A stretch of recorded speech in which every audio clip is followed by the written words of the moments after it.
Hello everyone, welcome back to another review here on the channel. And today we're going to be reviewing Nile Speedcone, one of the Thought Flats racers in the Cars on the Road episode, Salt Fever.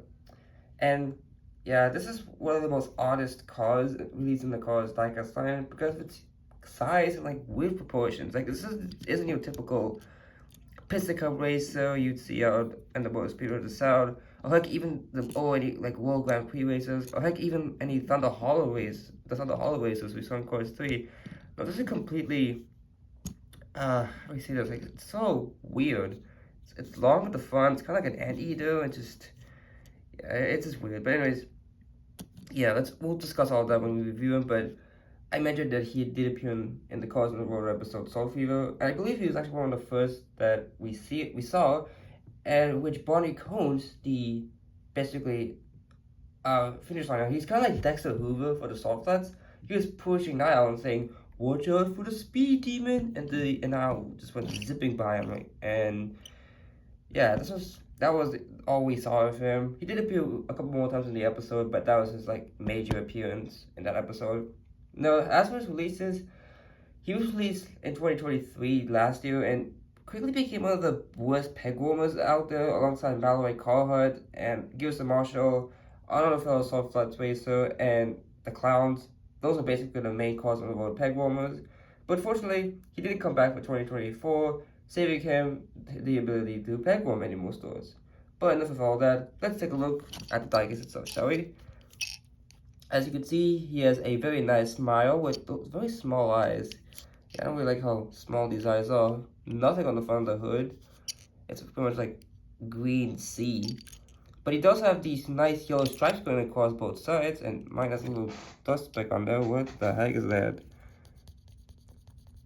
I meant to say something like movable. That's disappointing, but it's okay. But yeah, he does have some yellow stripes on the sides, bolted up windows, the number 523, 7+703 on near his back. I believe it's on the same, yeah, it's the same on the other side. The yellow stripe is the same. Now let's take a look at his sponsors here, which actually don't look that bad. These might be some of the clearest decals I've seen on a Thailand release regarding sponsors. So he has 789 move, I think that says. Let me just check off camera. So it says something move 13. Actually, I take back what I said. That decal's kind of bad, but the intake's pretty good. The number's pretty good, but oh god, that small decal though. Yeah, I can't even read that. The hell does that say? Yeah, no, I can't read that. Sorry folks, I cannot read, but yeah, I love that he has some of the yellow strips going across his wing here, which is plastic. So it doesn't really match the rest of the body. A light green versus the dark green on the wing, but it's fine. Of course, on the back, he does have this parachute to pretty much prevent him from going super fast.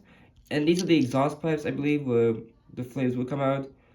And they have these little bolts, but unfortunately, they didn't color them in like they did on the window. Yeah, they did color it on the window, which is pretty nice, but they didn't color them on the back, which is kind of unfortunate.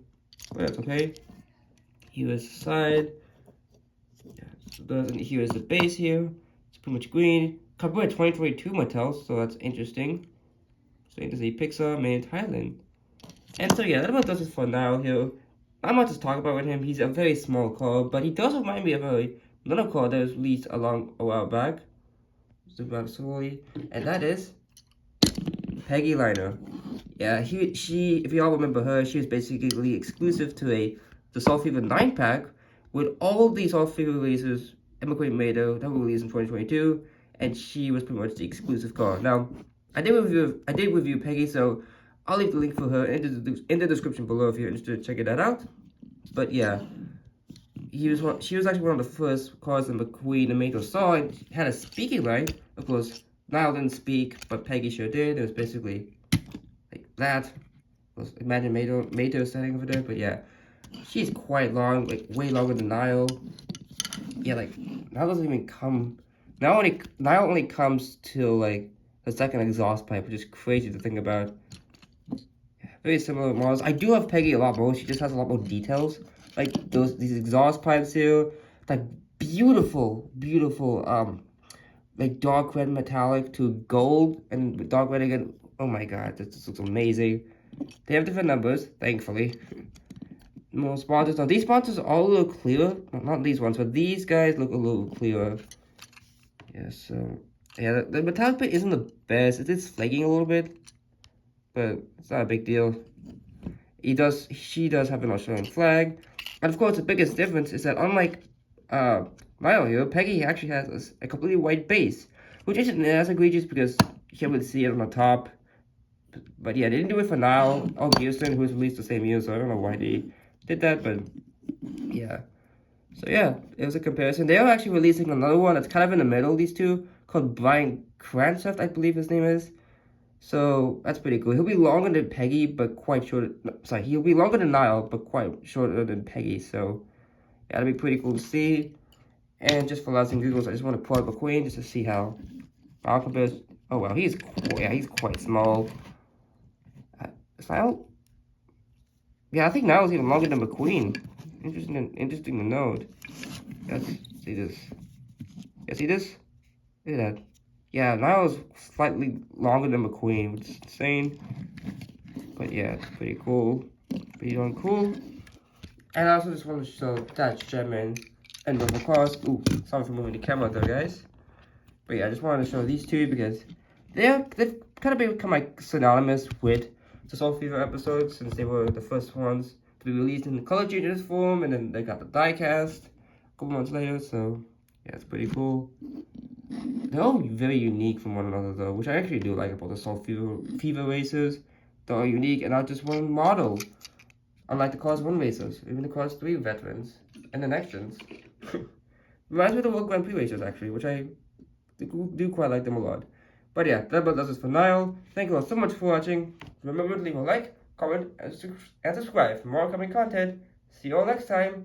Until then, this is John Quicktire, signing out.